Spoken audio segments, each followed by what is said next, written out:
প্রথমে আপনাদের আমি মনসুনের স্থিতিটা জানাই। আজকে মনসুন আরেকটু এগিয়েছে আমাদের রিজিয়নের উড়িষ্যার কিছুটা পোর্শনে আরো ঢুকে মনসুন এগিয়েছে। এবং আজকে আপনার এবং ব্যাপারটা হচ্ছে যে আগামী 2-3 দিনের মধ্যে কন্ডিশন যথেষ্ট ফেভারেবল হওয়ার সম্ভাবনা আছে, যাতে করে মনসুন আমাদের গ্যাঞ্জেটিক ওয়েস্ট বেঙ্গল, ঝাড়খণ্ড এবং এবং আপনার remaining part of north Bengal যেটাকে বলি, সেখানেও আপনার মনসুন ঢুকে যাওয়ার যথেষ্ট সম্ভাবনা রয়েছে। অর্থাৎ আগামী জাস্ট মিনিট হচ্ছে 2-3 দিন, ইট ইজ ইনক্লুডিং 2 days, ঠিক আছে, ইনক্লুডিং আজকেরটা নিয়ে, ঠিক আছে। তো মনসুন ঢোকার সম্ভাবনা আছে। আর একটি সাইক্লোনিক সার্কুলেশন আপনার একটা সাইক্লোনিক সার্কুলেশন রয়েছে, সেটা রয়েছে আপনার নর্থ ওয়েস্ট বে অফ বেঙ্গলে এবং তার পার্শ্ববর্তী এরিয়াতে। সেই সাইক্লোনিক সার্কুলেশনটা কিন্তু আপার এয়ার, সারফেসে নয়, মনে থাকে যেন। মানে এটা হচ্ছে আপনার সমুদ্রপৃষ্ঠ থেকে 1.5 কিলোমিটার থেকে সমুদ্রপৃষ্ঠ থেকে 5.8 কিলোমিটার, এই যে লেয়ারটা অ্যাটমসফিয়ারে, এই লেয়ারে আপনার একটা আপার এয়ারে সাইক্লোনিক সার্কুলেশন আছে। কিন্তু এই সাইক্লোনিক সার্কুলেশনটা যতক্ষণ না স্ট্রেচড ডাউন হয়ে সারফেসে আসছে, ততক্ষণ পর্যন্ত এই সাইক্লোনিক সার্কুলেশন থেকে আমরা কোনো বেনিফিট পাবো না in terms of rainfall etcetera, ঠিক আছে। পশ্চিমবঙ্গের সব জেলাতেই আইদার হোয়াইট স্প্রেড রেনফল অথবা ফেয়ারলি হোয়াইট স্প্রেড রেনফল হওয়ার সম্ভাবনা আছে। তার মানে পশ্চিমবঙ্গের জেলাগুলোতে আইদার জেলাগুলোর অধিকাংশ স্থানে বৃষ্টি হওয়ার সম্ভাবনা আছে, অর্থাৎ অথবা জেলাগুলোর অনেক অংশে বৃষ্টি হওয়ার সম্ভাবনা রয়েছে, ঠিক আছে। আর ডিটেলটা তো আপনারা পেয়ে যাবেন আমাদের বুলেটিন থেকে। তো এনিহাও হোয়াইট স্প্রেড রেনফল যে সমস্ত জেলাগুলোতে দেওয়া হয়েছে, সেই জেলাগুলোর মধ্যে পড়ছে নদিয়া, উত্তর দক্ষিণ 24 পরগনা, পূর্ব পশ্চিম মেদিনীপুর, হুগলি, হাওড়া। আর বাকি জেলাগুলোতে, দক্ষিণবঙ্গের বাকি জেলাগুলোতে ফেয়ারলি হোয়াইট স্প্রেড, অর্থাৎ এই জেলাগুলোর অনেক জায়গাতে বৃষ্টি হওয়ার সম্ভাবনা রয়েছে। আর উত্তরবঙ্গের কিন্তু সব জেলাতেই হোয়াইট স্প্রেড রেনফল হওয়ার সম্ভাবনা রয়েছে। পশ্চিমবঙ্গের প্রায় সব জেলাতেই হোয়াইট স্প্রেড রেনফল হওয়ার সম্ভাবনা আছে, এক্সেপ্ট দার্জিলিং, কালিম্পং, জলপাইগুড়ি, আলিপুরদুয়ার এবং কোচবিহার। এই 5টি জেলাতে ফেয়ারলি হোয়াইট স্প্রেড রেনফল হওয়ার সম্ভাবনা আছে। অর্থাৎ আগামীকাল পশ্চিমবঙ্গের জেলাগুলোর অধিকাংশ স্থানে বৃষ্টি হওয়ার সম্ভাবনা রয়েছে, এক্সেপ্ট উত্তরবঙ্গের একদম উত্তরের 5টা জেলা।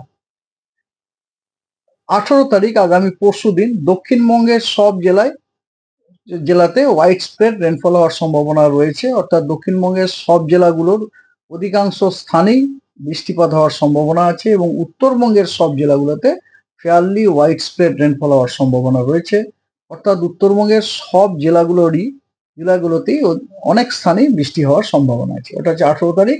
পশ্চিমবঙ্গের সব জেলায়, উত্তর দক্ষিণবঙ্গের সব জেলাতে হোয়াইট স্প্রেড রেনফল হওয়ার সম্ভাবনা আছে। অর্থাৎ 19 তারিখে পশ্চিমবঙ্গের সবকটা জেলারই অধিকাংশ স্থানেই বৃষ্টির সম্ভাবনা রয়েছে। 20 তারিখে দক্ষিণবঙ্গের সব জেলায় ফেয়ারলি হোয়াইট স্প্রেড, উত্তরবঙ্গের সব জেলায় হোয়াইট স্প্রেড রেনফল হওয়ার সম্ভাবনা রয়েছে।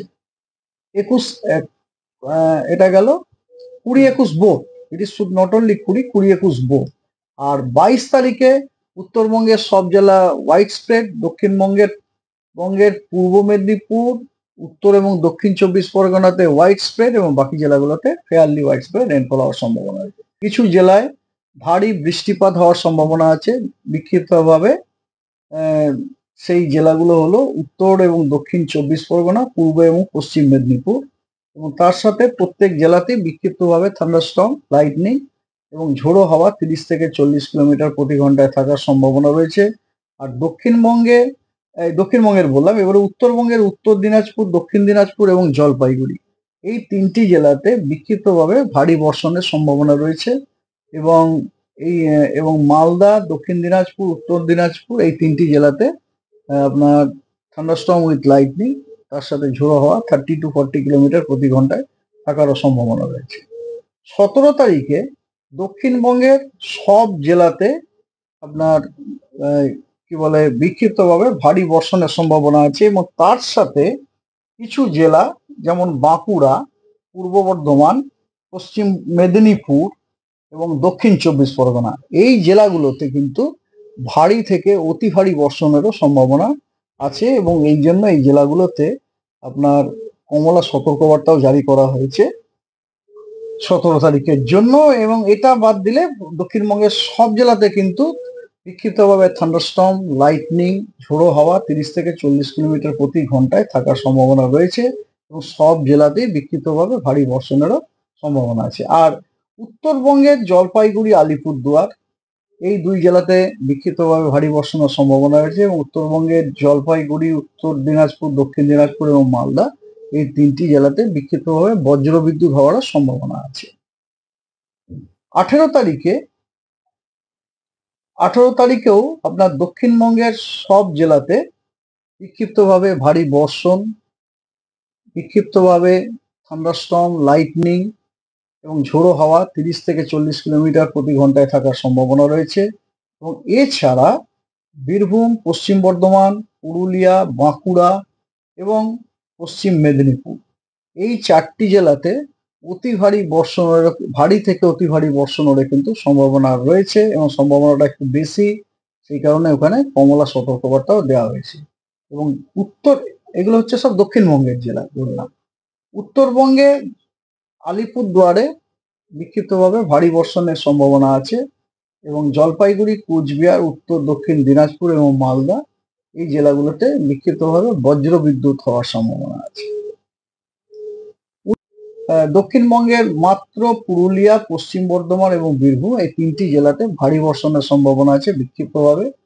আর উত্তরবঙ্গের জলপাইগুড়ি এবং আলিপুরদুয়ার এই দুই জেলাতে ভারী থেকে অতি ভারী বর্ষণের সম্ভাবনা আছে, কমলা সতর্কবার্তা দেওয়া হয়েছে। এছাড়া দার্জিলিং, কালিম্পং, কোচবিহার এবং উত্তর দিনাজপুরে বিক্ষিপ্তভাবে ভারী বর্ষণের সম্ভাবনা আছে 19 তারিখে। 20 তারিখে দক্ষিণবঙ্গের জন্য কোনো নেই, ওয়ার্নিং নেই, তবে জলপাইগুড়ি এবং আলিপুর উত্তরবঙ্গের এই দুই জেলার জন্য ওয়ার্নিং আছে, হলুদ সতর্কবার্তা ভারী বর্ষণের বিক্ষিপ্তভাবে দু এক জায়গায়। 21 তারিখে কোনো সতর্কবার্তা নেই, এবং 22 তারিখে পূর্ব মেদিনীপুর এবং এবং দক্ষিণ 24 পরগনা এই দুই জেলাতে বিক্ষিপ্তভাবে ভারী বর্ষণের সম্ভাবনা আছে।